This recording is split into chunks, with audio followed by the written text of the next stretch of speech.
what I need to do here is convert this recurring decimal to a fraction. Now this recurring decimal is 0.4 recurring, so there'll be lots of 4's after this 4 as well. So I start by saying let x equal 0.4 recurring. Now I'm just going to write on this side x is actually equal to 0.4444, and it carries on. Okay, so this is just to show you what this notation is. 0.4 recurring is this. Now I want to write this as a fraction, so I do things to each side of the equation now. So I'm going to times both sides by 10. So if I times this side by 10, I will get 10x.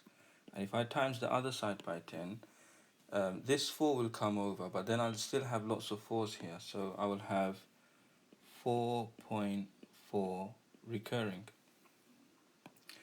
Now what I do is I can see that x and 10x both have the same thing after the decimal point. So after the decimal point, I've got 4 recurring. After the decimal point here, I have 4 recurring. So what I can do is 10x take away 1x. So 10x take away x. So that's how I'm going to write it on the left side. And on the right side, that would mean 4.4 recurring take away 0.4 recurring. So this is equal to 4.4 recurring take away 0.4 recurring. And again, on the left side, I will get 9x now. 10x take away x is 9x. And 4.4 recurring take away 0.4 recurring. So this is 4 more than this number. So the difference between these two is 4. So it's going to be 4.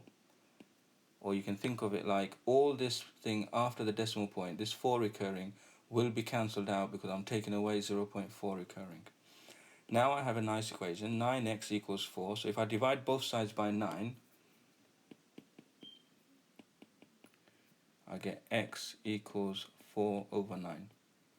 So I started by saying let x equal 0.4 recurring. Now I can see that x is equal to 4 over 9.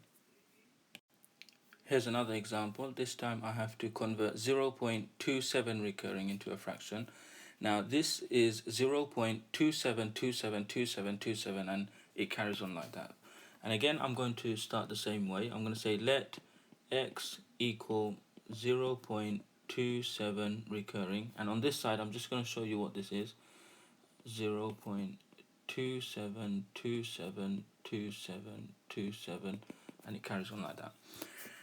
This time, last time I multiplied by 10, this time I want to multiply by 100, because if I multiply by 100, this 27 will come over the decimal point, and then I will get another 27 here again. So notice, look at this one here. If I multiply this by 100, the 27 will come over, and I will get 27 point, and then all of these digits, 272727. So I'll get the same thing after the decimal point. So times by 100, I will get 100x on the left side, and on the right side I will get 27.27 recurring. Now I chose to multiply by 100 because I wanted 27 recurring after the decimal point here, as I'd have here. Now if I subtract, all of this part will cancel out and I'll be left with 27. Okay, so 100x take away x. So 100x take away x equals 27.27 recurring take away 0.27 recurring. This then becomes 99x on the left side, and on the right side I have 27. And if I divide both sides by 99, what I have in the end is x equals 27 over 99. So this is the fraction that I get when I make this decimal into a fraction. This fraction actually simplifies. If I divide top and bottom by 9, so divide by 9 here, divide by 9 here, what I get is 3 over 11. Here's another example. We have convert 0.5 and then 2 6's recurring into a fraction.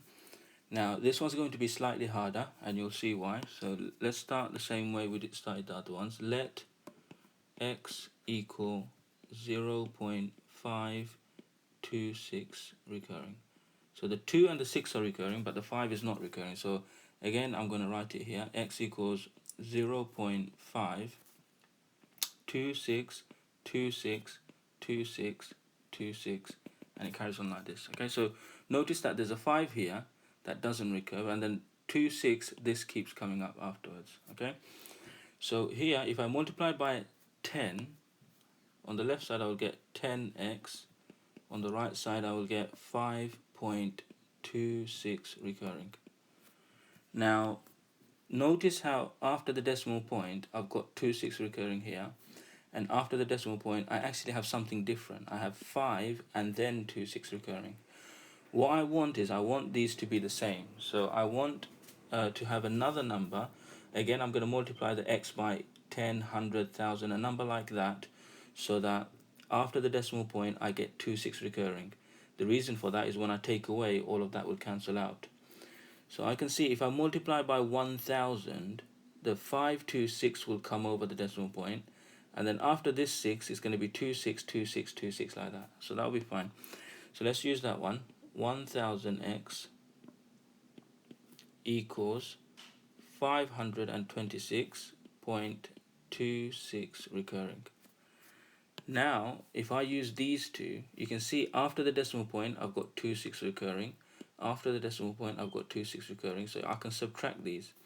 So 1000x take away 10x, so notice I'm doing these two subtracting together, not with the original x that I had. So 1000x, I'll write this one down, 1000x take away 10x equals 526.26 recurring, take away 5.26 recurring. So on the left side now, on this side I will get 990x, so 990x, and on the right side I can see that after the decimal point I've got 26 recurring, after the decimal point I've got 26 recurring here as well, so all of that will cancel out. So if I just show that in a different color, so this will cancel with this, but then I also need to take away a 5 from 526, so that will give me 521. 521, okay? And the last thing, divide by 990, divide by 990, and I will get x equals 521 over 990. So this decimal here, 0.5 and then 26 recurring, if I convert that into a fraction, this is the fraction that I get, 521 over 990. So here are some for you to try. I want you to use the same method that I used, okay? So by starting by saying let x equals these decimals and then working from there. Now here's one that I didn't do, okay? So this is 0.514 recur. So this means, I'll write it here.